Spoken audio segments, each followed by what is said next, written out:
శ్రీ విష్ణు రూపాయ నమః శివాయ. పరమేశ్వర స్వరూపమైన మిత్రులందరికీ నమస్కారం. మిత్రులారా, ఈరోజు మనం ముందుగా కట్టి అన్నం వండుకుని రాత్రిపూట అన్నం ఈ మట్టి పాత్రలో పెట్టిన అన్నం మునిగే వరకు నీళ్ళు పోసుకుని దాదాపుగా 8 గంటలు 12 గంటలు అయిన తర్వాత ఫర్మెంటేషన్ అవుతుందని మాట్లాడితే పులుస్తుంది.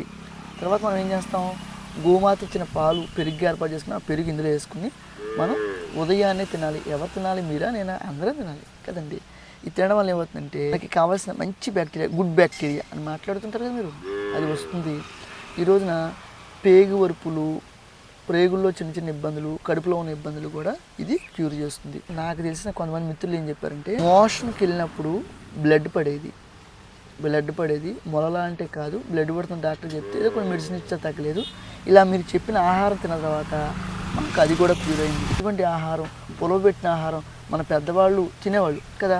రాత్రి మిగిలిపోయిన అన్నం కాస్త మజ్జిగలో వేసి ఉదయాన్నే తినేవాళ్ళు, అదొక రకం. అయితే రాత్రి మిగిలిపోయిన అన్నాన్ని నీళ్ళల్లో వేసి తినేవాళ్ళు ఒక రకం. అయితే రాత్రి మిగిలిపోయిన అన్నాన్ని నీళ్ళల్లో వేసి జాడించుకుని చట్నీ కానీ కూరల్లో కానీ పెట్టి తినేవాళ్ళు ఇంకొంతమంది అని చెప్పి మనం మాట్లాడుకున్నాం. రోజు మట్టి కుండలో గోమాత ఇచ్చిన పాలు పెరుగు చేసుకుని కటియాను రైసు కొంచెం నీళ్ళలో నానబెట్టి ఆహారం తీసుకుంటున్నాం. రోజు కరివేపాకు కారం అద్భుతంగా చేశారు.